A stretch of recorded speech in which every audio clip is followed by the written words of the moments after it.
اتنی ڈسٹرب کرے گی آپ کی کھانسی ہمیں؟ یہاں بیٹھتی ہوں تو نہیں آتی, وہاں بیٹھتی تو آ جاتی ہے. باہر نکل جاتی. فاصلہ پیدا دے رہا ہے. یہ عجیب بات ہے, کہتے ہیں آپ کے پاس بیٹھے تو کھانسی زیادہ آتی ہے, جو ہرزوں میں تو کس چیز کی علامت ہے یہ؟ دوا کی علامت ہے؟ جو بھی دعا ہوگی وہ دل کی بیماریوں میں ملے گی. کارڈوس وغیرہ ان میں دیکھیں. ہاں ڈیجیٹلس وغیرہ. ہاں ٹھیک ہے. کیا حال ہے عصمت, آپ نے بھی شروع کر دی ہومیوپیتھی ہیں؟ کچھ پلے پڑ رہا ہے کہ نہیں؟ تھوڑا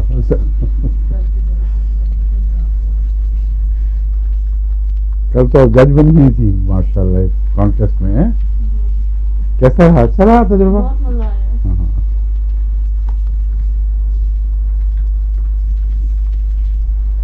اچھا, بسم اللہ الرحمن الرحیم. یوفریزیا شروع کرنا ہے. یوفریزیا بعض جگہ لوگ RI لکھتے ہیں, بعض جگہ A لکھتے ہیں. کیا ہے صحیح اسپیلنگ؟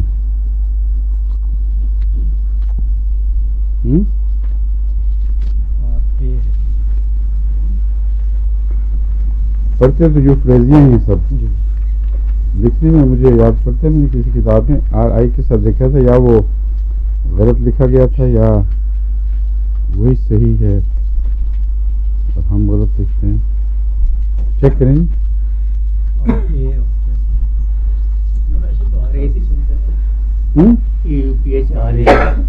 وہ تو میں بتا رہا ہوں, چیک کریں اس کو, کتاب میں بھی چیک کر کے بتائیں گے. GRASIA.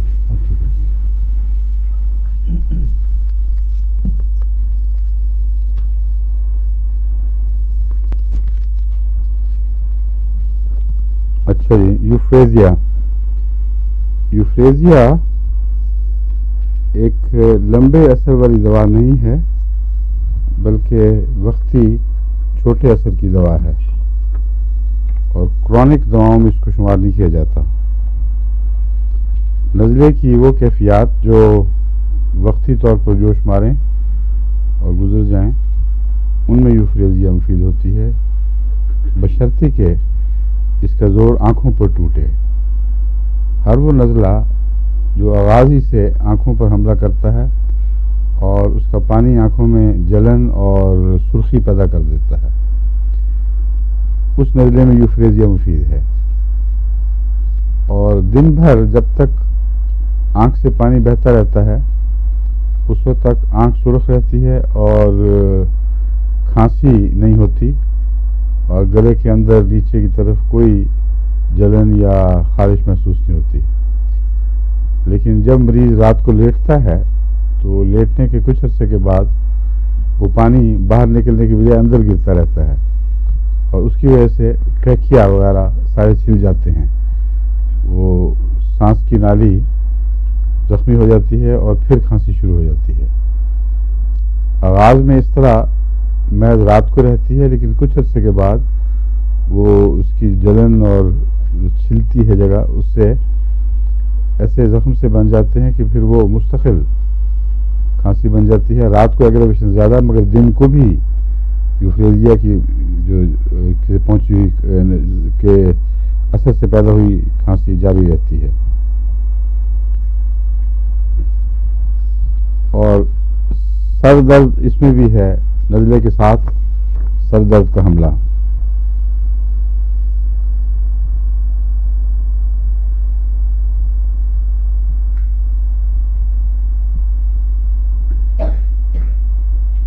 ہمارے جو ٹائپسٹ ہیں وہ اپنے شعبے دکھاتے رہتے ہیں.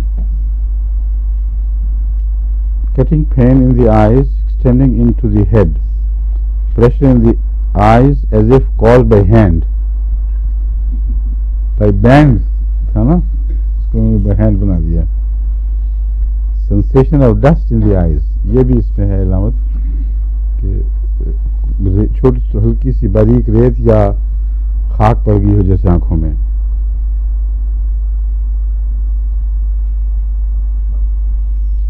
کارنیا کا السریشن بھی پیدا کر دیتی ہے یہ،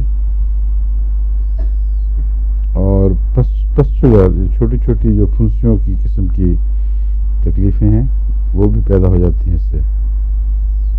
خلاصہ کلام بس اس کا یہی ہے کہ چونکہ آنکھ سے ایک کاٹنے والا مادہ بہتا ہے، پتلا پانی پیپ نہیں نظر آتی، پتلا پانی ہے، اس پہ کاٹنے کی صفت اور تیزابی صفت پائی جاتی ہے، اس لیے اس کے جو چھوڑے ہوئے اثرات ہیں وہ کچھ لمبے چل جاتے ہیں، لیکن خود اپنی ذات میں یہ بیماری لمبا چلنے والی نہیں، یہ وقتی بیماری ہے، ٹھیک ہو جائے گی تو ختم ہو جائے گی، لیکن چھیلی ہوئی جگہیں اور کارنیا پہ جو بد اثرات پڑ جاتے ہیں، پھنسیاں وغیرہ، وہ پھر بعد میں بعض دفعہ لمبی چلتی ہیں۔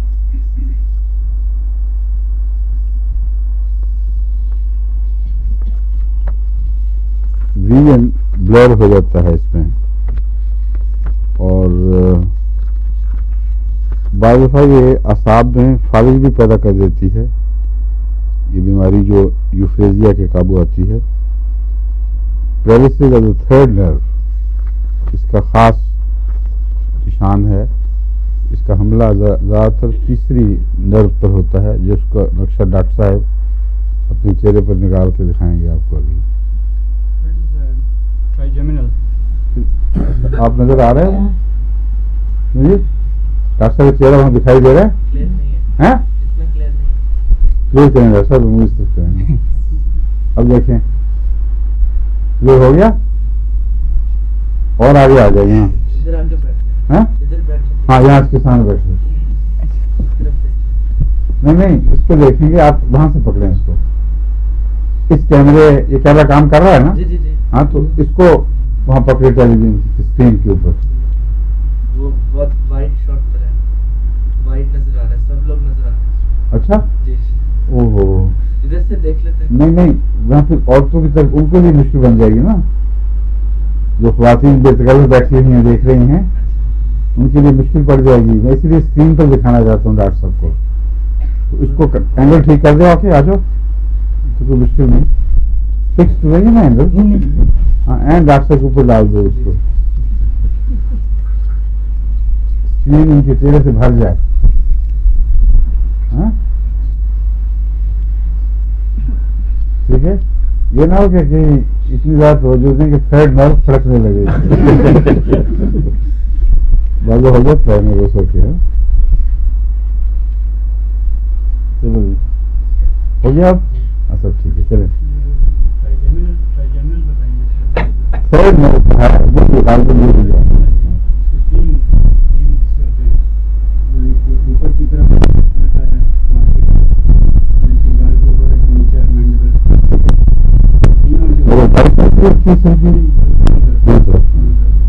ہاں تو بنا کے دکھائیں نا اچھا ہوا،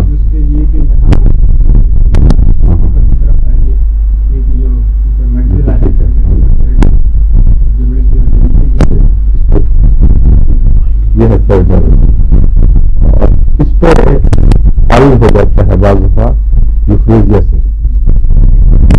وہ اگر ایک طرف ہو تو پھر وہ عام طور پہ ایک طرف ہوتا ہے، جس طرف فالج ہو جاتا ہے پھر وہ جو کہ کمزور پڑ جاتا ہے، جو کھینچی جاتی ہے، ایسے دان دکھاتا ہے، تو جو فالج والی جگہ چونکہ کام نہیں کرتی اس طرف کھینچ جاتا ہے، جس طرف کھینچ جائے وہ فالج شدہ نہیں ہے، ٹھیک ہے، یہ فالج زدہ دوسری طرف، وہ گرا ہوا لٹکا ہوا حصہ نظر آتا ہے، جو ایسے کرتے ہیں تو یہ منہ کا جو حصہ ہے اس طرف کھینچ جاتا ہے حضور، جو فالج نہیں ہے جس طرف، کیونکہ وہ مسل کھینچ رہے ہیں۔ صحیح بات، جزاک اللہ شکریہ۔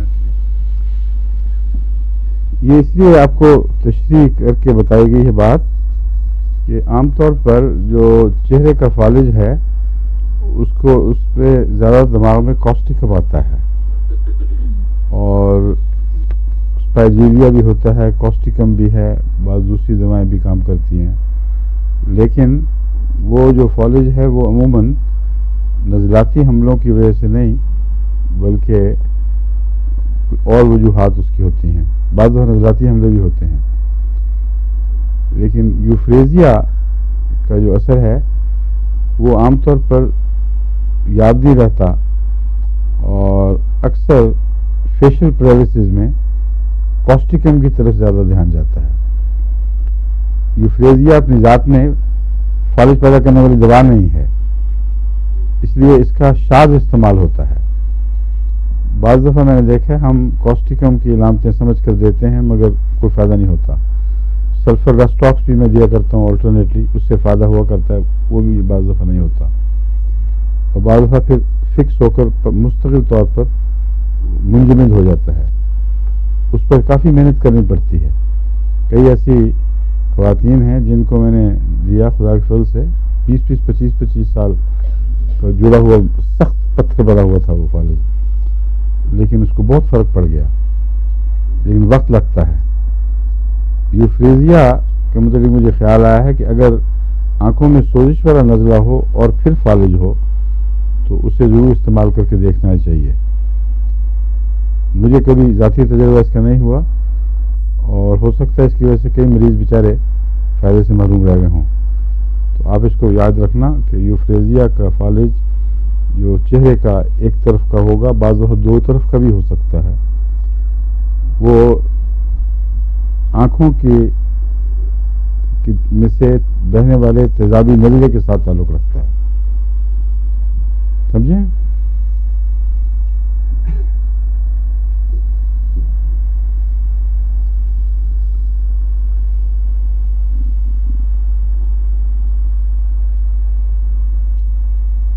کھانسی کا لکھا ہوا میں بتا چکا ہوں پہلے کہ رات کو لیٹنے کے بعد بڑھتی ہے اور دن کو اس کو نسبتاً آرام آتا ہے۔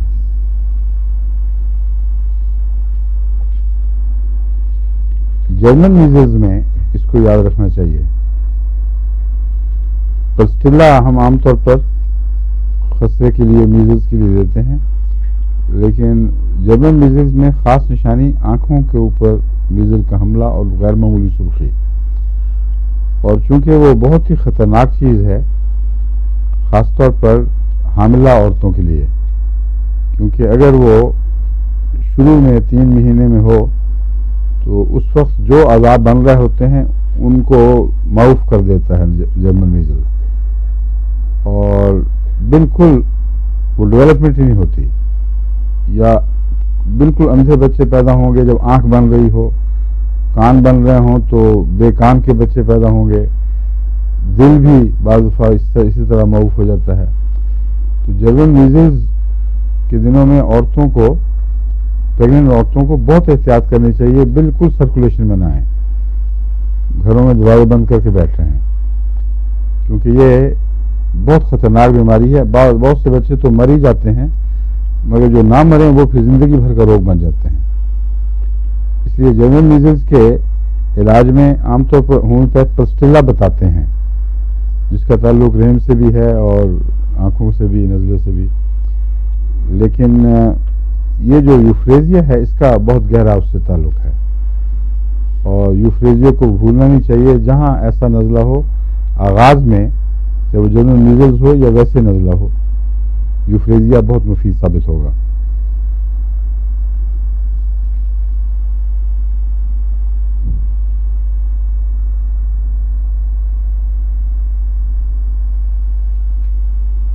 جب یہ ایک دفعہ ٹریکیا اور لیرنگس پر حملہ کر دیتا ہے، یعنی جو لیٹے میں نزلہ گرتا ہے، میں نے بتایا تھا آپ کو پہلے بھی، اس وقت پھر اس کے اندر ایک نسبتاً زیادہ لمبا عرصہ بیماری کا شامل ہو جاتا ہے۔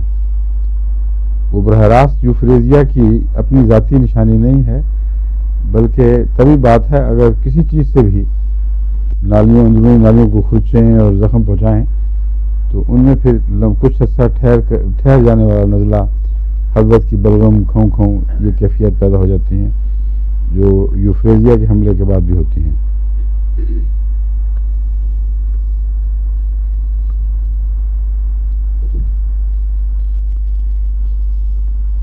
اور اس کو میں نے بتایا نا، اس میں استعمال کرتے ہیں جرمن میزلز میں پسٹیلا کے متبادل کے طور پر، لیکن ویسے پہچانے جانے چاہیے واضح، کیونکہ پسٹیلا کو گرمی سے تکلیف بڑھتی ہے اور نمایاں طور پر کو گرمی سے نفرت اور سردی سے نسبتاً آرام، کھلی ہوا میں آرام. یوفریزیا اس کا اپوزٹ ہے بالکل. یوفریزیا میں نزلے کے دنوں میں اور بستر میں آدمی گرم ہوتا ہی نہیں. یہ محسوس ہوتا ہے کہ اور بھی لپیٹوں پھر بھی ذرا سا ایکسپوجر ہو تو ٹھنڈ لگے گی. تو یہ ایسی نمایاں پہچان ہے کہ اس میں کسی کنفیوژن کی ضرورت نہیں ہے. اگر جرمن میزلز ہو اور سردی لگنے کا رجحان زیادہ ہو تو پرسٹیلا نہیں دینی بلکہ یوفریزیا دینی ہے. اگر برعکس ہو تو پھر پرسٹیلا دیں.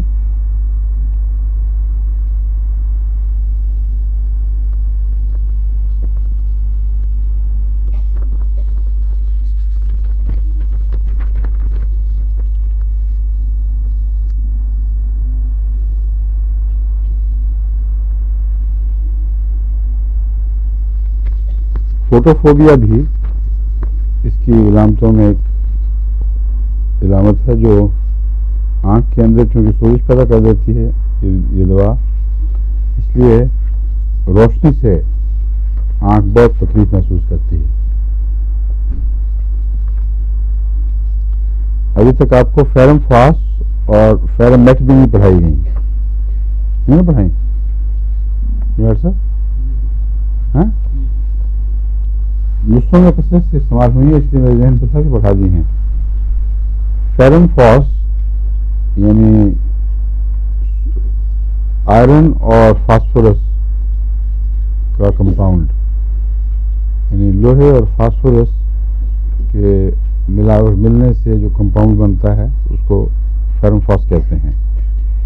یہ خون کے ذروں میں داخل ہوتا ہے اور تمام ریڈ بلڈ کارپسلز میں فیرم فاس ایک طبی انگریڈینٹ کے طور پر، ایک اس کے جز کے طور پر ضرور شامل ہوتا ہے.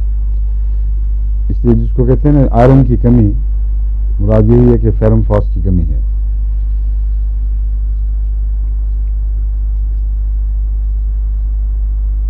اس میں کھلی ہوا تکلیف دیتی ہے اور اس لحاظ سے اس کا مزاج ٹھنڈا معلوم ہوتا ہے.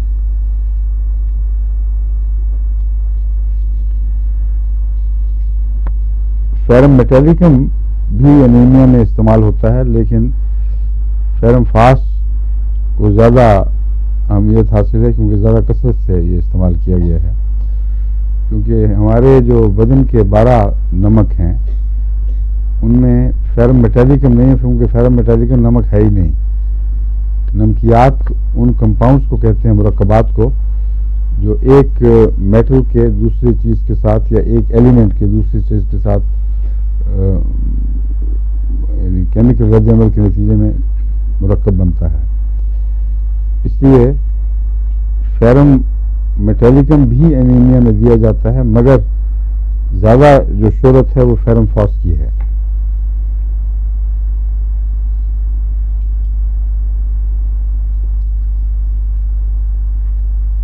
اس میں فاسفورس کی وجہ سے کچھ فاسفورس کی اینزائٹی بھی شامل ہوتی ہے. یعنی فیرم فاس کی علامتوں میں ایک خاص قسم کی گھبراہٹ ہے جو فاسفورک ایسڈ کی علامت ہے. وہ آرسنک سے مختلف ہے، کمزوری اس میں ضرور ہوتی ہے، لیکن اس میں اپریہینشن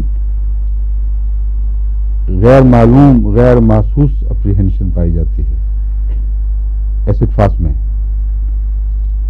کوئی معین خوف نہیں ہے، مگر ویسے ہی دل اکھڑا ہوا اور بیزار سا اور پریشانی عمومی طور پر ذہن پر قبضہ کرتی ہے. ایسڈ فاس کا مریض اگر یہ کمزوری بھی ہو اور یہ بات بھی پائی جائے علامت، اور پھر انیمیا ہو، تو خود ایسڈ فاس بھی ایسے انیمیا میں اور اس کمزوری کو دور کرنے میں مفید ثابت ہوتا ہے. ورنہ فیرم فاس تو انیمیا کی واضح دوا ہے، اور اس میں یہ علامت فیرم فاس میں بھی داخل ہوتی ہے جو ایسڈ فاس میں پائی جاتی ہے. سرد ہوا سے ضرور تکلیف بڑھے گی، اور سرد ہوا لگنے سے جب نزلاتی تکلیفیں ہوں تو چہرہ تمتما اٹھتا ہے اور بخار کا سا احساس ہو جاتا ہے چہرے پر. فیرم فاس میں کھٹا کھانا مفید نہیں، ہمیشہ مضر ہوتا ہے. یعنی آپ اچار کھائیں یا کوئی اور کھٹی چیز کھائیں، کھٹا جوس پئیں، تو فیرم فاسٹ والے مریضوں کو یہ موافق نہیں آتا.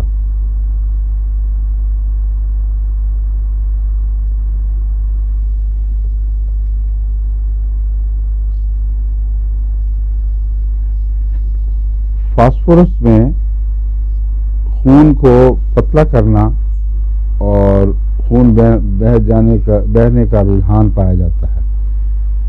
یہ فاسفورس کی خاص علامت ہے.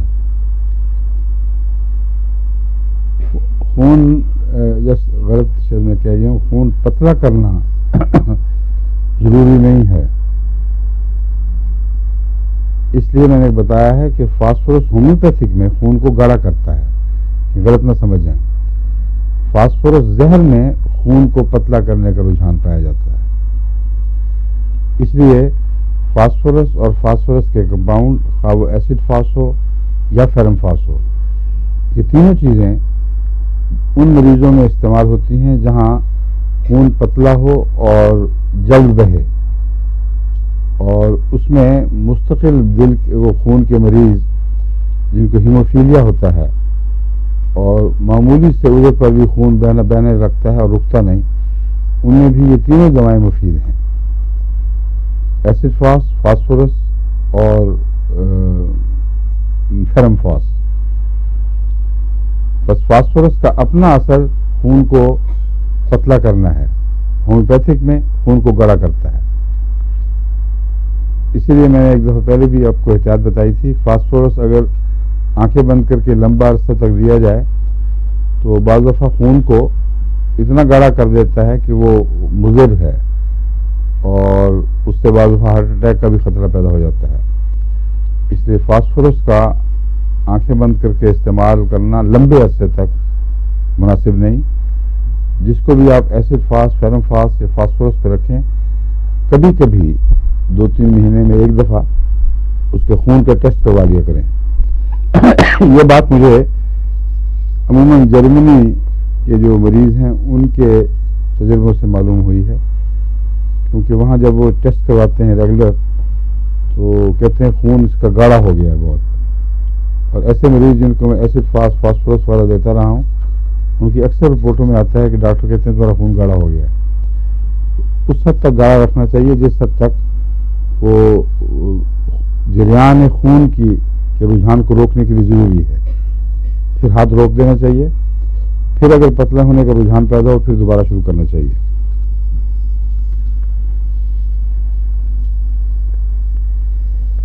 فیرم فاس میں ایک علامت ہے complaints from lifting and straining. یہ اور کس چیز میں ہے؟ یعنی کسی بوجھ کو طاقت سے بڑھ کر اٹھانے کی کوشش کی جائے، اور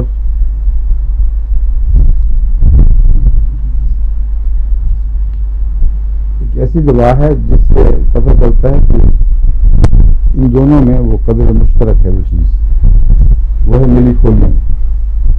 میلیفولیم میں بھی اوور اسٹریننگ کے نقصان پہنچتے ہیں فیرم فاس سے بھی، جس کا مطلب ہے کہ میلیفولیم میں بھی خون پیدا کرنے بہانے کا رجحان ہے، اور خون بہے تو میلیفولیم بھی استعمال کیا جاتا ہے، فاسفورس بھی استعمال کیا جاتا ہے. ایسے مریض جن کو ہیموفیلیا ہو ان میں ان دونوں کو ملا کر میں نے دیکھا ہے، بہت مفید ہوا ہے. لیکن اس کا مطلب ہے کہ اگر خون پتلا ہو تو یہ خطرہ کہ ذرا سا بوجھ اٹھایا تو چیز کھنچ گئی اور مسل کو نقصان پہنچ گیا، زیادہ ہو جاتا ہے. رسٹاکس کی کوئی اور وجہ ہے، اس کی اپنی کوئی اعصابی اندرونی وجہ ہے، لیکن میلیفولیم اور فیرم فاس میں یہ قدر مشترک ہے.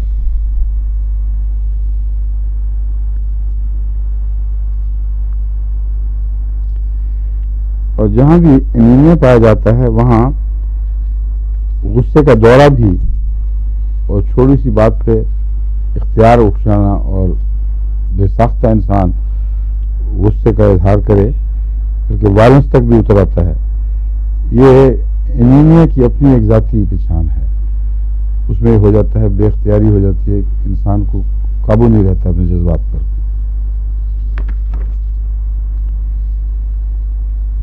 اور ایسی حالت میں پھر بدن سے پسینہ پھوٹ پڑتا ہے، جسم کانپنے لگ جاتا ہے، کیونکہ کمزور آدمی بیچارے کا غصہ اس کے اپنے اوپر ہی ٹوٹتا ہے، اس میں طاقت نہیں ہوتی غصے کی زیادہ، اس لیے وہ کانپنے لگ جائے گا، برا حال، دل کا دورہ پڑنے لگے گا، لوگ اس کو نیچے بیٹھے بیٹھے کوئی بات نہیں، پانی لا کے دیتے ہیں۔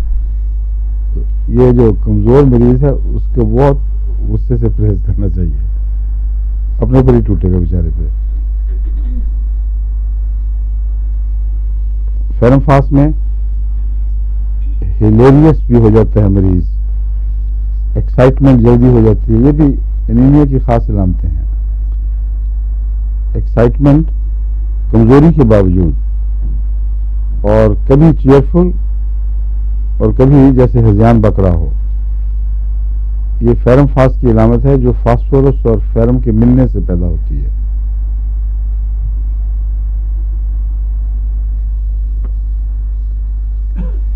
کمپنی سے گھبراتا ہے اور تنہائی کو پسند کرتا ہے،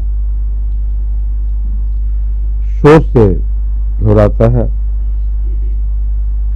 بعض دفعہ دورہ ہوگا ٹاکٹیونیس اور ہلیریس ہونے کا، یعنی بہت بولنے لگ جائے گا، وہ ایک بے قابو پن ہے اس کا اپنا اندرونی، کسی بات پہ ایکسائٹ ہوا ہے تو اختیار نہیں رہا، وہ رکنے کے باوجود رک نہیں سکتا اور بے اختیار بولتا چلا جاتا ہے، مگر یہ اس کا دائمی مزاج نہیں ہے۔ فرم فاس کے مریض عموماً کم بولنے والے اور تنہائی پسند ہوتے ہیں۔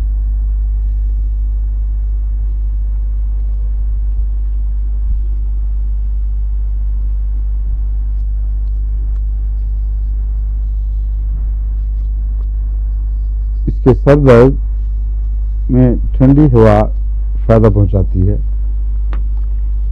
اور سیڑھیاں چڑھنے سے بہت سخت سر درد کا دورہ، سر درد ہو تو اس میں بہت تیزی پیدا ہو جاتی ہے اور بعض دفعہ نظر آنا بند ہو جاتا ہے، یہ بھی دراصل انیمیا کی نشانی ہے۔ زیادہ انیمیا ہو تو ایک دم اٹھنے سے، سیڑھیاں چڑھنے سے وہ خون نیچے اترتا ہے اور سر کو پوری سپلائی نہیں پہنچتی، اور اگر سر درد ہو تو اس صورت میں بہت تیزی سے اس میں اضافہ ہوتا ہے، بہت شدت پیدا ہو جاتی ہے۔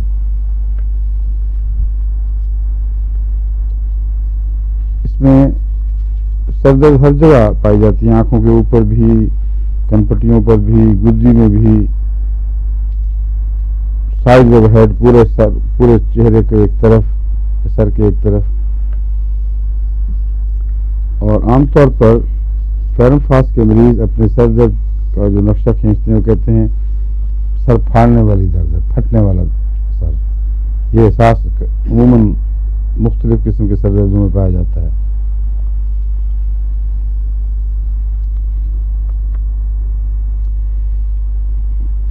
نظر کا غائب ہو جانا میں پہلے بھی بتا چکا ہوں، اس میں عموماً ہے۔ پرخون بیماریوں دواؤں میں نظر کا وینش یعنی غائب ہو جانا جلسیمین میں نمایاں ہے، جو سر درد کے دورے کے ساتھ اچانک بعض دفعہ نظر غائب ہو جاتی ہے، اور ہائی بلڈ پریشر میں بیلاڈونا میں بھی ایسا ہوتا ہے، مگر اس میں خون کی کمی کے باوجود سر کی طرف خون نہ جانے کی وجہ سے، کمی کے باوجود نہیں بلکہ کمی کی وجہ سے وہی اثر پیدا ہوتا ہے جیسے خون زیادہ زور سے رش کر جائے اور نظر غائب ہو جاتی ہے۔ کان کی نالیوں کا نزلہ اور نزلاتی اخراجات کا خون کی آمیزش رکھنا، یہ بھی فرم فاس میں پایا جاتا ہے، کیونکہ اس میں بلیڈنگ کا یعنی جریان خون کا رجحان پایا جاتا ہے۔ ناک کے اندر خشک چوہے جم جانا اور اس کے نتیجے میں بچے ہر وقت کریدتے رہیں، ناک کو کھودتے رہیں، یہ رجحان بھی اس میں ملتا ہے۔ اس کے نتیجے میں پھر نکسیر کا رجحان بڑھ جاتا ہے ایسے بچوں میں، نزلہ ہوا کچھ دیر اندر انگلیاں ڈال کے چھیلا اس چیز کو اور پھر نکسیر پھول پڑی، اور نکسیر پھر رجحان بن جاتی ہے، اس لیے ایسے موقع پر بچوں کے ہاتھوں اور انگلیوں پر اگر کچھ باندھ دیا جائے تاکہ اندر داخل نہ کر سکیں، خاص طور پر سوتے میں ضروری ہے، کیونکہ بعض ایسے مریض تھے جن کو دواؤں سے فائدہ نہیں ہوتا تھا. ان کو جب میں نے کہا کہ بچوں کو سوتے میں دستانہ تو نہیں پہنا سکتے مگر لپیٹ دیں کپڑا سا تاکہ انگلی نہ جا سکے اندر، اس سے ان کو بہت فائدہ ہوا. سوتے میں وٹامن ای کریم اگر نکسیل والے بچے کے ناک کے اندر مل دی جائے اور انگلیوں کو اندر داخل ہونے سے روک دیا جائے تو چند دن کے اندر ہی وہ رجحان بند ہو جاتا ہے. تو یہ ہومیوپیتھک علاج کے علاوہ یہ زائد طریق ہے جو فائدہ مند ثابت ہوتا ہے. اس میں منہ اور مسوڑوں وغیرہ سے خون کا بہنا یہ بھی عموماً ملتا ہے.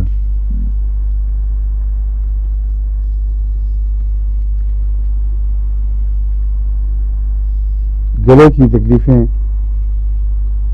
ٹونسلز، لمپس کا احساس، ہلکی بلیڈنگ یعنی خون کا بہنا اور نگلتے وقت درد کا ہونا اور جلن کا پایا جانا، یہ ساری فیرم فاسٹ میں باتیں پائی جاتی ہیں، مگر یہ اتنی عام ہیں مختلف دواؤں میں کہ محض ان کی وجہ سے فیرم فاسٹ کو پہچاننا مشکل ہے. عمومی نظر مریض پر ڈالنے سے اندازہ ہو سکتا ہے کہ فیرم فاسٹ کا مریض ہے کہ نہیں، اور وہ سب سے اچھا چیک ہے، یعنی قابل اعتماد. فیرم فاسٹ کا مریض چونکہ خون پتلا ہونے کی وجہ سے اینیمک ہو جاتا ہے، اس لیے اس کے اینیمک رجحان، اس کے علاوہ وہ جو مزاج میں نے آپ کو بتایا ہے، یہ اگر آپ دیکھ لیں تو کوئی مشکل نہیں ہے فیرم فاسٹ کے مریض کو پہچاننا. اینیمک ہوگا وہ بہرحال، یہ تو پکی بات ہے. فیرم فاسٹ کو اگر آپ رحم کے لیے ٹونک کے طور پر استعمال کریں جب عورت حاملہ ہو تو فیرم فاسٹ، کلکیریا فاسٹ اور کالی فاسٹ، ان تینوں کا مرکب بہت مفید ہے اور مختلف وقتوں میں اس کے مختلف اثرات ہیں. اگر شروع کے مہینوں میں دیا جائے تو عموماً ایبارشن کو بھی روکتا ہے یہ، اور اگر آخری 2-3 مہینے میں دیا جائے تو بچے کی نشو و نما میں بہت مفید ہے. اس لیے اس کمبینیشن کو پریگننسی میں عموماً استعمال کرواتا ہوں، لیکن اس احتیاط کے ساتھ کہ مسلسل نہ کھایا جائے. کچھ دیر کھلایا پھر اس کے بعد خود مریضہ کو خود چاہیے کہ وقفہ ڈال دے، کچھ عرصہ وقفہ ڈالا پھر شروع کر دیا، تو آف اینڈ آن جس کو کہتے ہیں، کبھی کھایا کبھی چھوڑ دیا.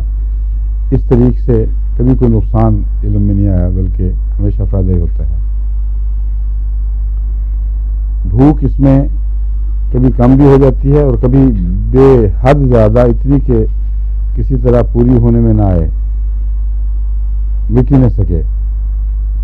تو یہ دونوں باتیں اس میں انتہا کی ہیں، یا حد سے زیادہ بھوک یا بالکل بھوک کا فقدان. اور وہ چیز جو اس کو نقصان پہنچاتی ہے اس کی خواہش پیدا ہو جاتی ہے. جو چیزیں موافق آتی ہیں ان کی خواہش مٹ جاتی ہے. مثلا گوشت وغیرہ یہ چیزیں نقصان نہیں پہنچاتی بلکہ ضروری ہیں، اور جو کھٹی چیزیں نقصان پہنچاتی ہیں ان کی خواہش پیدا ہو جاتی ہے. گوشت وغیرہ سے نفرت پیدا ہو جاتی ہے. تو ایسی صورت میں بھی فاسفورس دینا مفید ہے.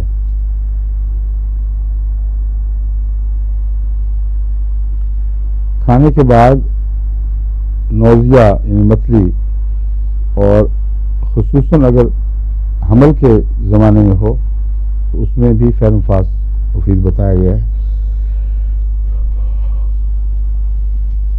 لیکن عموماً حمل کی جو متلی ہے وہ کافی ضدی اور سخت ہوتی ہے. جن کو میں فیرم فاسٹ دیتا رہتا ہوں ان کو بھی متلی ہو ہی جاتی ہے، اس لیے غالباً شاذ کے طور پر فائدہ دیتی ہوگی. یہ ہو سکتا ہے جن کو اینیمیا کا رجحان ہو ان کے لیے مفید ہو. متلی میں تو اب تک جتنی بھی دوائیں میں نے استعمال کی ہیں سب سے اچھی پیپلی نکلی ہے. وہ جو شیخ صاحب نے نسخہ بھیجا تھا نا اس سے بنائی. بہت سے مریضوں کو دی، آج تک ایک کی طرف سے بھی یہ شکایت نہیں ملی کہ اس سے متلی کو فائدہ نہیں ہوا. اس سے مجھے ایک اور خیال آ رہا ہے، کیونکہ انہوں نے مجھے یہ بھی کہا ہے کہ پپلی پڑھاؤں. اب پپلی پڑھاؤں کیسے؟ میں خود پڑھی ہو تو پڑھاؤں گا. پتہ ہی نہیں، نئی چیز ہے. صرف اتنا تعارف ہے کہ وہ متلی دور کرتی ہے حمل کی. حمل کی متلی کے متعلق ایک میرا نظریہ یہ ہے کہ یہ بعض دفعہ الرجی سے پیدا ہوتی ہے. بعض عورتوں کو بچے سے الرجی ہوتی ہے اور اس کے نتیجے میں پھر متلی جو پیدا ہو وہ زیادہ سخت ہوتی ہے اور زیادہ لمبا چلنے والی. اور جو جدید تحقیق ہے خصوصاً امریکہ میں ہوئی ہے وہ یہ ہے کہ وہ مریضائیں جو جن کا بچہ گر جاتا ہے اور جو مرضی کوشش کر لیں وہ ٹھہرتا نہیں یا بنتا ہی نہیں، اس میں سے 40% ایسے مریض ہیں جو الرجی کی وجہ سے ایسا ہوتا ہے، جن میں الرجی کی وجہ سے ایسا ہوتا ہے. ان کو اپنے بچے کے خلاف ایک الرجی پیدا ہوتی ہے، ایک فورن باڈی ہے جس کے نتیجے میں جسم کی اینٹی باڈیز حملہ کر دیتی ہیں.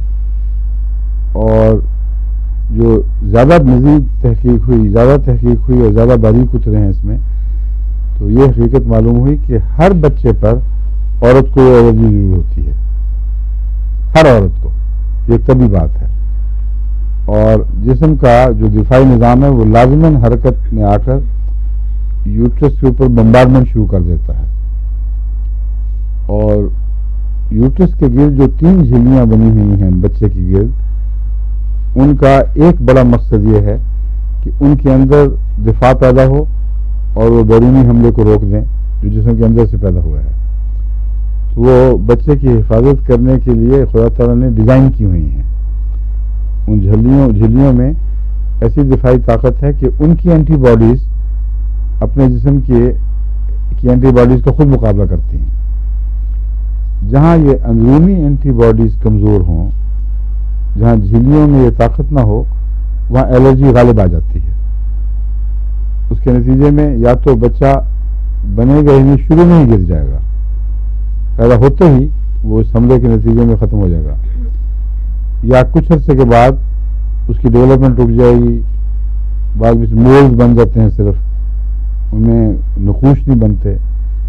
تو ان سب باتوں میں جو اب تک کی تحقیق ہے وہ بتاتی ہے کہ الرجی جو قدرتی چیز ہے، دفاع کے نتیجے میں جب رد عمل بہت بڑھ جائے اور مناسب نہ رہے، اس کو ہم الرجی کہتے ہیں.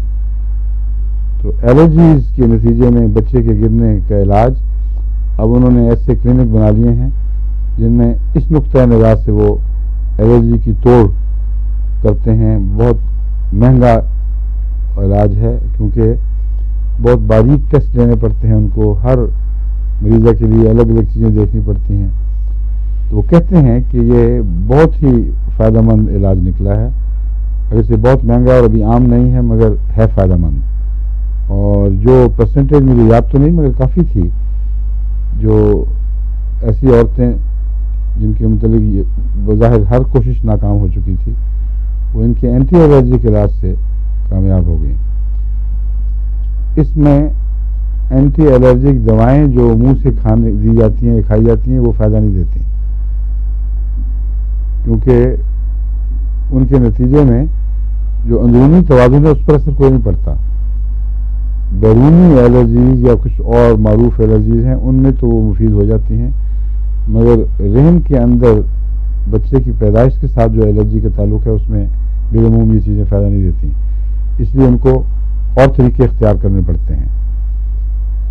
اس ضمن میں مجھے خیال آیا کہ متلی میں اگر پپلی مفید ہے جو ہمیں علم میں کیسے کام کرتی ہے، مگر اکثر معاملات کیسز میں ایسے کیسز میں بھی جہاں ہسپتال میں عورت کو داخل ہونا پڑا اور ڈاکٹر سب کچھ کر بیٹھے مگر متلی دور نہ کر سکے، اس میں بھی پپلی نے 1 ہفتے کے اندر اندر خدا کے فضل سے مکمل شفا دے دی. تو کیوں نہ اس کو ہم ایک تجربے کے طور پر وسیع پیمانے پر ایسی عورتوں میں استعمال کریں جن میں یا بچہ جلدی گر جاتا ہے یا بنتا ہی نہیں، اور کنٹرولڈ ہو یہ سارا سسٹم. 30 میں بھی تجربے ہوں، 200 میں بھی ہوں، 1000 میں بھی ہوں، تاکہ مختلف پوٹینسیز کا اثر دیکھا جائے کیا پیدا ہوتا ہے. تو جو بھی ہمارے سننے والے ہیں وہ اس کو پلے باندھ لیں اور اپنے دائرے میں معین سائنٹیفک طریق پر، یعنی اس کے اعداد و شمار لکھ کر ان مریضوں کے رجحانات لکھیں، ان کی عادات، ان کا مزاج، تاکہ ہمیں یہ پتہ چلے کہ اگر یہ اثر کرتی ہے دوا تو کس مزاج والوں کے لیے زیادہ مفید ہے اور کس مزاج والوں پر اثر نہیں کرتی، یا اگر کرتی ہے تو سب جگہ برابر کرتی ہے. یہ ساری باتیں ایسی ہیں جو تجربے کے بغیر معلوم نہیں ہو سکتی.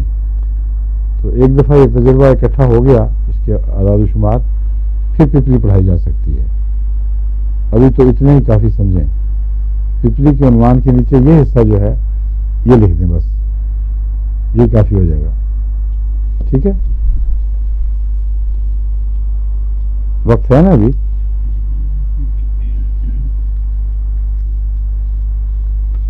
فیرم پاس ہو گیا. فیرم میٹ یعنی لوہا اپنی ذات میں جو ایک دھات ہے.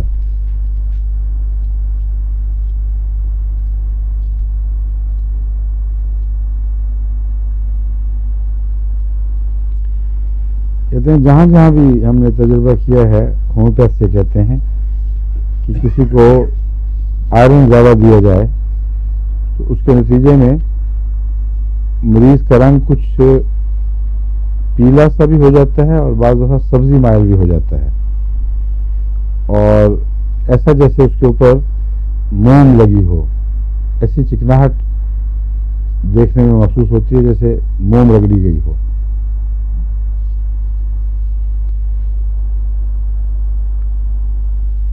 ہونٹ بھی پیل ہو جاتے ہیں اور کانوں میں بھی کوئی سرخی نہیں رہتی اور سارا جسم ہی ویکسی سا ہو جاتا ہے جیسے موم ملی ہوئی ہو. اور ہیمریجز کی ٹینڈنسی بھی اس میں ہے، اور ہیمریجز ایسے جن میں کلاٹس بھی ملتے ہیں.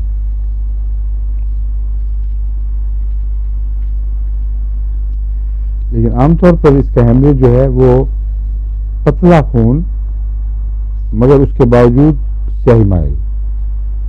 فیرم فاس اور اس میں یہ فرق ہے. فیرم فاس میں سیاہی مائل پتلا خون نہیں ہوتا بلکہ سرخ پتلا خون نکلتا ہے. اس میں سیاہی مائل ہے، اور اس کی جو سیاہی ہے وہ بتا رہی ہے کہ کلاٹ کی ٹینڈنسی کیوں ہے.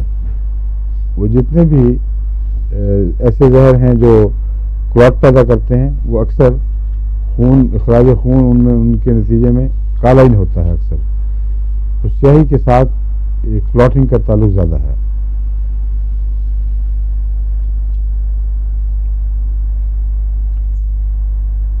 جسم کے تمام اعضاء کمزوری کا شکار ہو جاتے ہیں، اور اس کی کمزوری کوئی دائمی کمزوری ایسی نہیں جو ہر وقت محسوس ہو، بلکہ تھوڑے کام سے جلدی تھک جانا.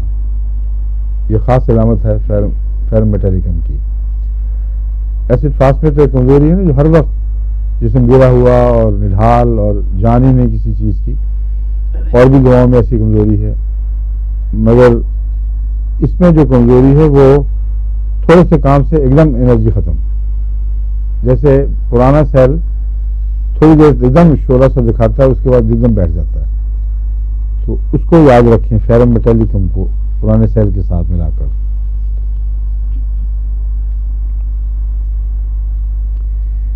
اسی طرح ٹو ریپڈ ایگزرشن اور موشن، اس سے بھی بعض دفعہ ایک دم کمزوری اور پھر سنکنگ کا احساس، متلی کا بھی اور دل ڈوبنے کا.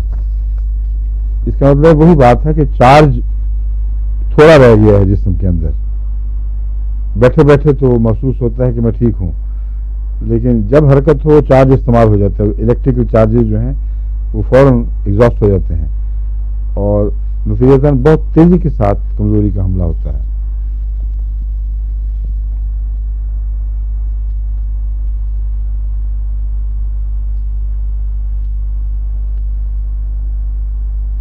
اور آرام کے دوران کمزوری تو نہیں مگر دردیں اٹھ کھڑی ہوتی ہیں، اور سارے جسم میں جیسے رسٹاکس میں لیٹنے کے وقت یا لیٹنے کے نتیجے میں جسم میں دردیں ہوتی ہیں، فیرم میٹیلیکم میں یہ علامت پائی جاتی ہے۔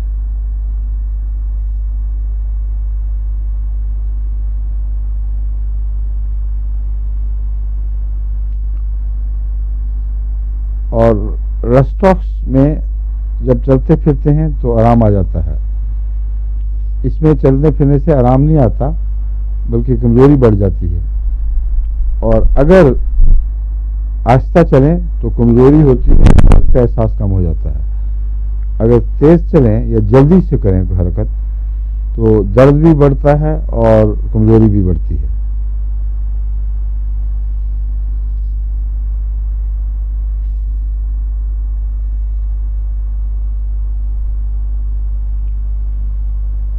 کیونکہ اس میں سیاہ خون کے اخراج کا رجحان ہے، اس کا مطلب ہے کہ وینز کی یہ دوا زیادہ ہے، جبکہ فیرم فاس وہ شریانوں کی دوا ہے جن میں سرخ خون دوڑتا ہے، یہ وریدوں کی دوا ہے جس میں نیلا خون دوڑتا ہے، اس لیے یہ اس کی خاص علامت ہے کہ ویریکوز وینز بھی اس میں ملتی ہیں، یعنی سیاہ رگوں کے جالے سے،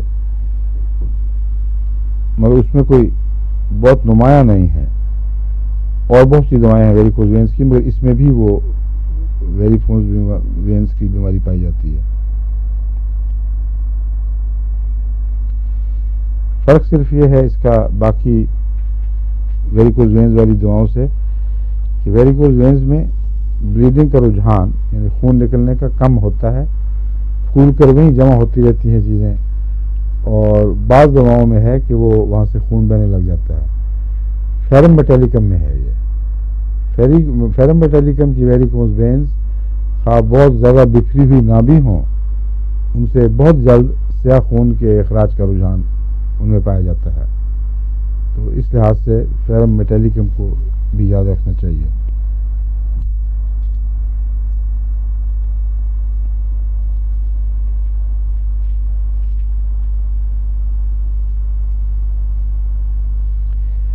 علاوہ بھی اس میں جو سیاہی مائل خون کا جریان پایا جاتا ہے وہ ناک میں، لنگز میں یعنی پھیپھڑوں میں اور جسم کے دوسرے حصوں میں بھی ملتا ہے۔ عورتوں میں یوٹرس میں خون بہنے کا رجحان اکثر ملتا ہے، اور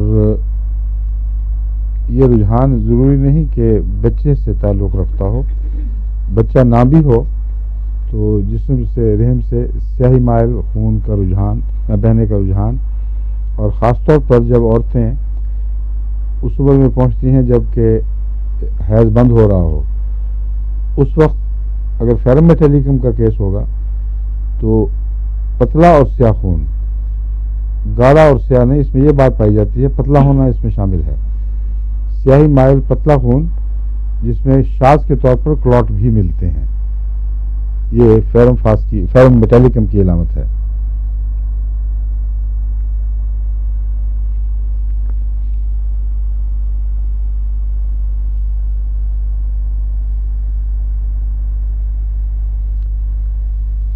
وہ لڑکیاں جو بلوغت کی عمر کو پہنچ رہی ہوں، ان میں اگر مینسز نہ آئیں اور کوئی آئے بھی ہوں کچھ دیر کے لیے تو پھر بالکل بند ہو جائیں، اور کھانسی ہو اس کی بجائے، اور چہرے میں ہلکی سی وہ سبزی سی پائی جائے، جیسے کہ رنگت میں ہلکی سی سبزی سی پائی جائے، تو اس کو فیرم میٹیلیکم خدا کے فضل سے بسا اوقات ٹھیک کرتا ہے۔ اس بیماری کا نام ہی گرین سکنس رکھا گیا ہے، یعنی وہ لڑکیاں جو بلوغت کی عمر کو پہنچ رہی ہوں ان کا چہرہ کچھ ہلکا سا سبزی کی جھلک لے آتا ہے، دکھانے لگتا ہے سبزی کی جھلک، اور مینسز بند اور کھانسی کا حملہ، یہ تین باتیں جب اکٹھی ہوں تو فیرم میٹیلیکم ایک لازمی دوا ہے۔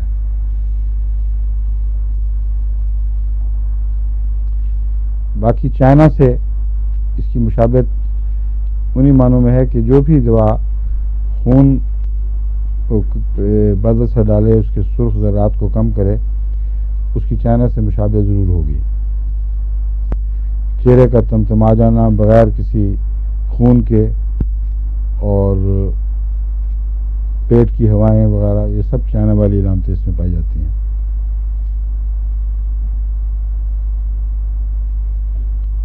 اور رسٹیکس والی بتا چکا ہوں, لیٹنے سے تکلیف پڑتی ہے. اس کے نتیجے میں اس میں بعض دفعہ ٹانگیں ہلانے کا رجحان بھی ملتا ہے, جیسے کہ زنکم میٹ میں یا زنکم سلف میں بھی ہے. زنکم میٹ میں زیادہ ہے کہ مریض رات کو یا مریضہ اکثر رات کو لیٹ کے اپنے ٹانگوں سے رگڑتی ہے یا ہلاتی رہتی ہے. وہ اندرونی نروس بے چینی کی وجہ سے ہے. یہ خون کی خرابی کی وجہ سے ہوتا ہے فیرم میٹیلکم میں.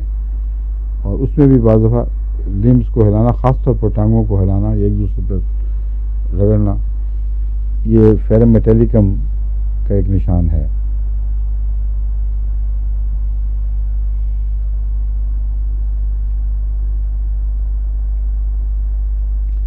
ٹھنڈے مزاج کی دوا ہے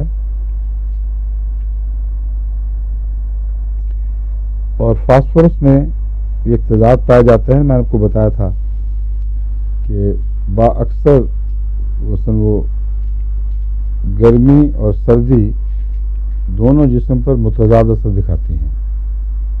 مثلا فاسفورس میں آپ پئیں کچھ ٹھنڈا پانی پئیں گے تو ٹھنڈا پانی مفید ہے اور جہاں گرم ہوا قے ہو گئی.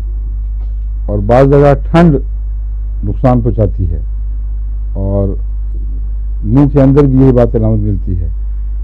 جو دانت کے درد ہیں ان میں سردی نقصان پہنچاتی ہے. اور لیکن فاسفورس میں مجھے پتہ نہیں, یعنی منہ کے اندر پتہ نہیں, لیکن بازو میں جلد پر سردی نقصان پہنچاتی ہے اور گرمی فائدہ دیتی ہے. منہ میں بھی غالباً میدے والا تضاد ہے, مگر مجھے یاد نہیں رہا, دوبارہ دیکھ لیں گے پھر. لیکن میدے میں تو قطعی طور پر یہ بات صحیح ہے کہ ٹھنڈا پانی مفید اور گرم ہوتے ہی وہ قے ہو جاتا ہے. اس میں یہ رجحان چہرے کے تعلق میں پایا جاتا ہے, یعنی اس کے بیرونی حصے میں اور دانتوں میں بھی. ٹھیک ہے, گردن, چہرہ, دانت, ان تینوں میں فیرم میٹیلکم میں مریض کو سردی سے فائدہ ہوگا اور گرمی تکلیف دے گی. باقی سب بیرونی علامتوں میں گرمی مفید ہوگی اور سردی سے تکلیف پڑے گی.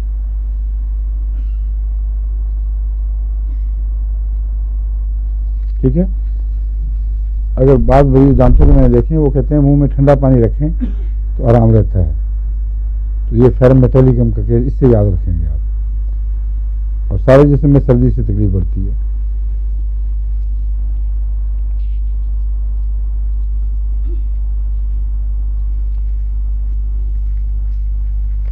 اور اس کی کمزوری کا تعلق انرجی یعنی جسم کی توانائی کے استعمال سے ہے. جب تک استعمال نہیں ہوگی اتنی کمزوری محسوس نہیں ہوگی. یعنی لیٹنے کا درد تو محسوس ہوں گے, انسان حرکت بھی دے گا, لیکن دردوں کے ساتھ لیٹنے میں کمزوری نہیں آتی. کمزوری حرکت سے بھی تعلق رکھتی ہے اور بولنے سے بھی. بولنے سے پہلے مریض ٹھیک محسوس ہوگا, جو ہی بولنا شروع کیا ایک دم توانائی گر گئی. تو لو بیٹری یاد رکھ لیں بس. بعض دفعہ جلاؤ نا ٹارچ, پرانی بیٹری ہو, ایک دم جل کے فوراً ختم. تو یہ ٹپیکل فیرم میٹیلکم ہے.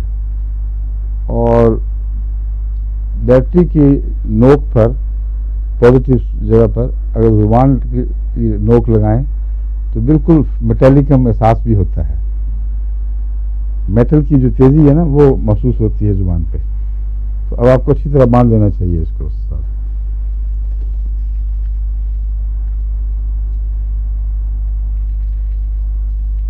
سر کی طرف خون کا رجحان یہ بعض دفعہ انیمیا کے نتیجے میں بھی ہوتا ہے, اس میں بھی یہ پایا جاتا ہے.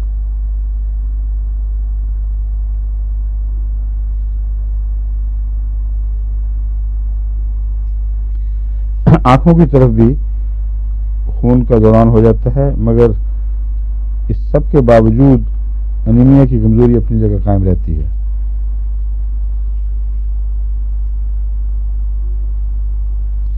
جب اس کا سر کی طرف دوران ہو فیرم میٹیلیکم کے مریضوں کا، تو اس کی ایک خاص نشانی یہ ہے کہ ٹانگوں میں ورم ضرور پیدا ہوگی اور پاؤں بھی سوج جاتے ہیں، ٹانگیں بھی سوج جاتی ہیں۔ اگر یہ کمبینیشن ملے کہ سر کی طرف خون نمایاں اور ٹانگوں میں ورم، تو فیرم میٹیلیکم کو ضرور یاد رکھنا چاہیے، کیونکہ یہ عدم توازن ہے جو خون کی کمی کے نتیجے میں پیدا ہوتا ہے۔ یعنی اگر اس میں رش کا رجحان ہے دماغ کی طرف یا چہرے کی طرف، تو لازماً وہ خون ٹانگوں سے لے گا، یعنی جسم کے بعض حصوں کو بے خون چھوڑ دے گا اور بعضوں کو زیادہ دے دے گا۔ ایسے عدم توازن کے وقت فیرم میٹیلیکم مفید ثابت ہوتا ہے جب نچلے حصے کا خون اوپر چڑھ جائے۔ جو برعکس ہو تو پھر اور نتیجے نکلتے ہیں، اور دوائیں ہیں جو میں آپ کو پہلے بتا چکا ہوں۔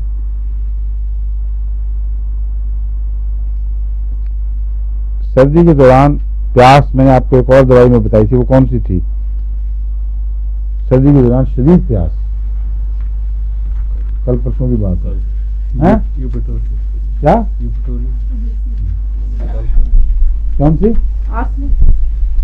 نہیں، کل پرسوں پڑھائی ہے، تھی وہ آج نہیں پڑھائی وہ؟ نہیں، ٹھیک ہے، کل کی بات یوبیٹوریم میں ہے، ٹھیک ہے۔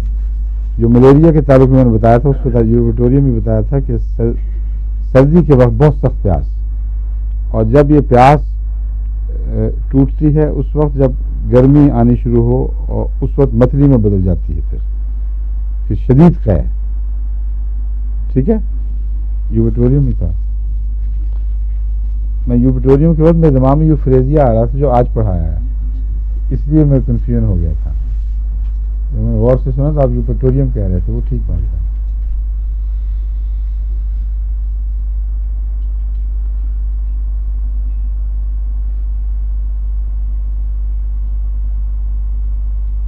اس کی ایک اور دلچسپ علامت یہ ہے کہ قے بھی ہوتی ہے مگر متلی کم ہے۔ فیرم میٹیلیکم میں بے متلی کی قے ہے، اور اگر ہو بھی تو معمولی متلی۔ یہ چونکہ عام دواؤں میں نہیں پائی جاتی بات، اس لیے اس کو فیرم میٹیلیکم کے ساتھ اچھی طرح گانٹھ دے دیں کہ جہاں بھی قے ملے اور متلی نہ ملے، وہاں بعض اور دواؤں کے علاوہ فیرم میٹیلیکم بھی دوا ہے۔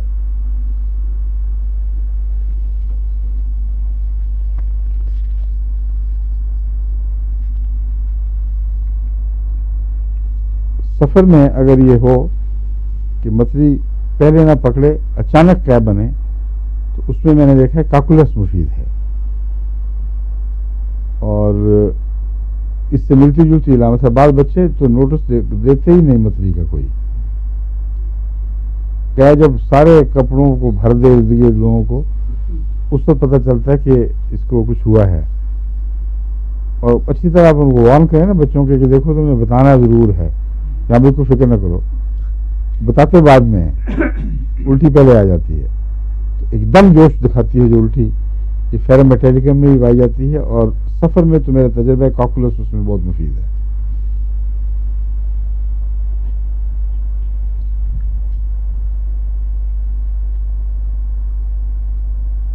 کھانے کے بعد ڈکار آنا بے شمار دواؤں میں سے اس میں بھی پایا جاتا ہے۔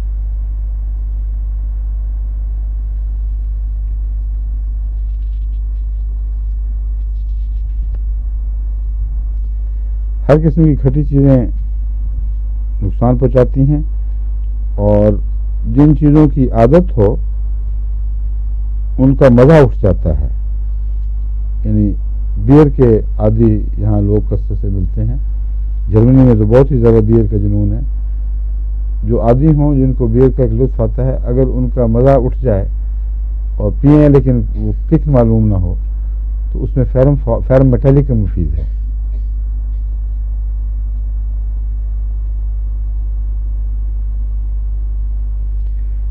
اس کی حمل کی متلی میں بھی یہی حمل کے قے میں بھی متلی کا فقدان ایک نمایاں حصہ ہے. عام طور پر دوسرے تیسرے مہینے میں بعض دفعہ چند ہفتے کے بعد ہی ہم متلی شروع ہو جاتی ہے بچیوں کو، اور بغیر متلی کے ایک دم الٹ دیتی ہیں سب کچھ. اس میں فیرم میٹیلیکم چوٹی کی دوا ہے اور اس کو بھولنا نہیں چاہیے. ایسی صورت میں پتہ نہیں پپلی کبھی کسی کو دی گئی کہ نہیں، مگر اب جب آپ پپلی پہ تجربے کریں گے تو نوٹ کریں کہ عام طور پر کس مہینے میں وہ متلی شروع ہوئی تھی، کس مزاج کی عورتیں تھیں، کتنے مہینے کی تو بتا چکا ہوں یہ ہفتے کے. اس کے علاوہ یہ بہت ضروری ہے دیکھنا کہ ان کا عمومی مزاج کیا ہے. ان عورتوں کا حمل سے پہلے کے مزاج کا اور حمل کے دوران کے مزاج کا فرق تو نہیں کوئی، اور عمومی مزاج کیا ہے. پھر اگر قے والی متلی والی الٹی ہے یا بغیر متلی کی الٹی ہے یہ بھی دیکھنا چاہیے. متلی زیادہ اور الٹی کم ہے یا برعکس ہے. یہ ساری باتیں پہلے ریکارڈ نوٹ کریں، پھر تجربہ ہوا کرتا ہے. اور پھر دیکھیں کہ ہاں ایک اور بات بھی نوٹ کریں کہ جو بھی بچہ اس کے بعد پیدا ہوتا ہے وہ لڑکا تھا کہ لڑکی. بعض عورتوں میں لڑکے اور لڑکیوں کی جو ہارمونز ہیں ان سے قے پر اثر پڑتا ہے یا متلی کے رجحان پر اثر پڑتا ہے. بعض عورتیں جن کو یہ تجربہ ہو چکا ہو وہ پہلے صرف اس علامت سے بتا دیتی ہیں کہ ان کے لڑکا ہوگا کہ لڑکی. بعض کہتی ہیں ہمارے متلی کوئی نہیں ہے لڑکی ہوگی، یا متلی کوئی نہیں ہے لڑکا ہوگا. تو لازم نہیں کہ لڑکی ہی متلی پیدا کرے یا لڑکا ہی متلی پیدا کرے. بعض مریضاؤں میں پریگننسی میں ایک چیز متلی پیدا کرتی ہے، بعضوں میں دوسری چیز متلی پیدا کرتی ہے.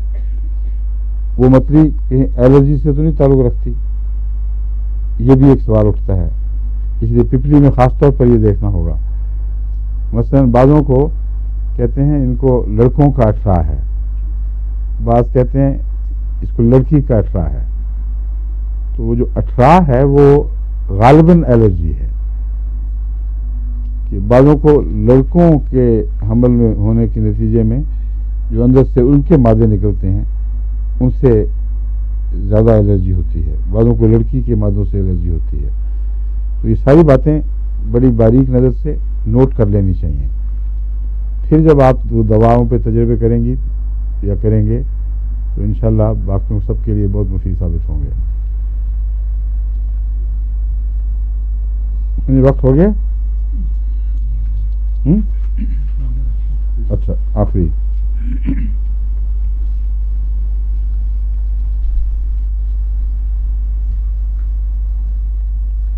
جو ایک دو صفحے میں ختم کر ہی رہے ہیں، ایک دو منٹ اوپر بھی ہو جائیں تو کوئی حرج نہیں.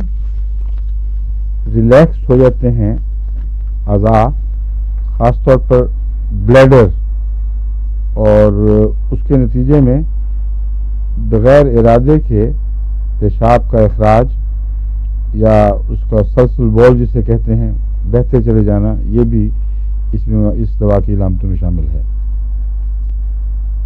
اور پیشاب میں بعض دفعہ کوپیس کھلا فلو ہوتا ہے، جس کا مطلب یہ ہے کہ یہ غدہ قدامیہ یعنی پروسٹیٹ کی بیماری کے نتیجے میں نہیں ہے، یہ عموماً ایک ریلیکسیشن ہے.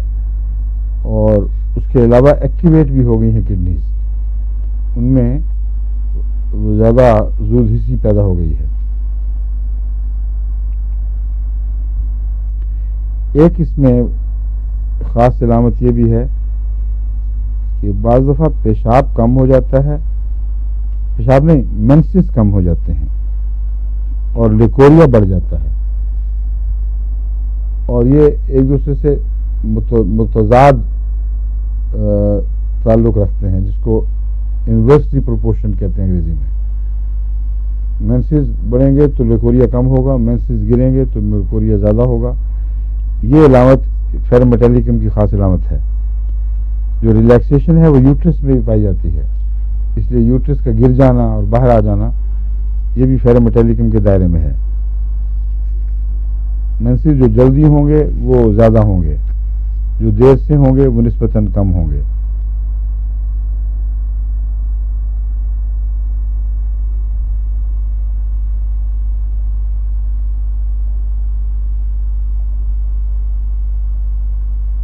ڈیلٹوائڈ مسلس کی دردیں ڈاکٹر صاحب نقشہ کھینچیں. ڈیلٹوائڈ مسلس کے یہ حضور یہ جو ہاں اوپر کے جو اوپر کا مسل جہاں مسل یہاں کے جی حضور یہ کندھے کے ساتھ جڑے ہوئے یہاں تک جی حضور نیچے تک آتے ہیں یا نہیں حضور صرف یہاں والے؟ یہاں تک اچھا یہ صرف جی حضور اوپر کے بازو میں. جی حضور. ٹھیک ہے. اس کی کئی شکایتیں کرتے ہیں لوگ, اسی لیے میں نے پوچھا تھا کہ سب کو سمجھا دوں کہ ڈیلٹوائڈ مسلس کے حوالے سے ہومیوپیتھک میں عام طور پر کم ملتی ہیں دوائیں, لیکن فیرم میٹیلیکم میں یہ بات ہے. اور ایسے کئی مریض میں نے دیکھے ہیں جو کہتے ہیں ہمیں یہاں سے لے کے یہاں تک دردیں ہیں نمایاں. یہ اس میں کسی وجہ سے جس کی سمجھ نہیں آتی فیرم میٹیلیکم کو خاص شہرت حاصل ہے, اس میں یہ اس کے مزاج میں یہ بات داخل ہے.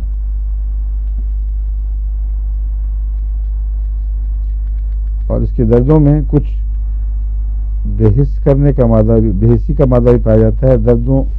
دردیں اندر ہیں اور اوپر بےحسی بھی ہے, یعنی دو متضاد حالتیں بیک وقت جاری رہتی ہیں.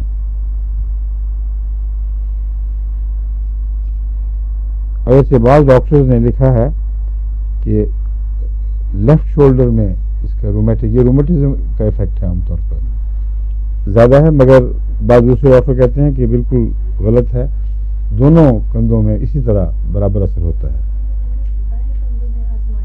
جی یہ آپ دایاں بائیں کو ہاتھ لگا رہے ہیں, دایاں کہہ رہی ہیں کس کندھے میں؟ دائیں میں. ہاں تو فائدہ ہوا نا.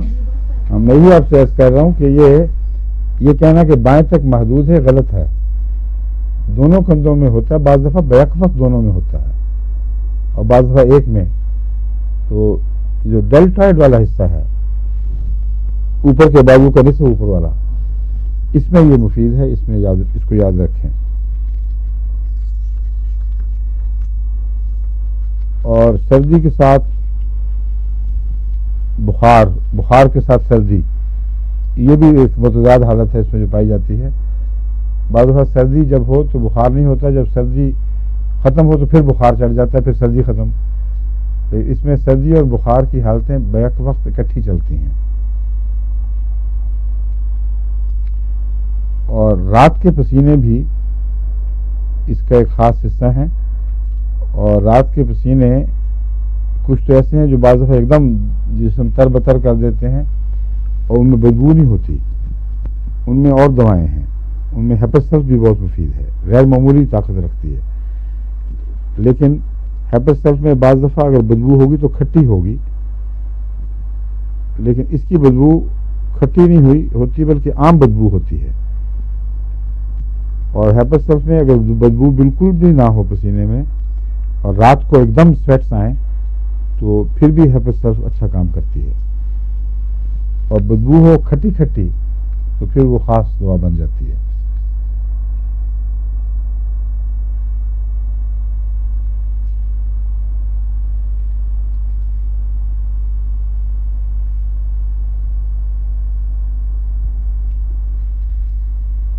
ڈائریا جو کنزمپٹیوز کا ہے دل کے مریضوں کا, اس میں بھی مفید بتائی گئی ہے. چلیں جی آج 3 دوائیں ختم, باقی انشاءاللہ پھر آگے ہیں. وہ بھی تیار کرنی ہے جو میں نہیں دی ہیں, ہو جائیں گی انشاءاللہ. اچھا وہ جو پرسوں دی تھی چوتھ, وہ تو ہو گئی ہیں میرے خیال میں. وہ تو ہو گئی ہیں نا. کافی جلدی ہمارا یہ دفعہ ختم ہو گیا انشاءاللہ. اب باقی کلاس جنوری سے پہلے لگے گی نا ایک, نہیں کیوں؟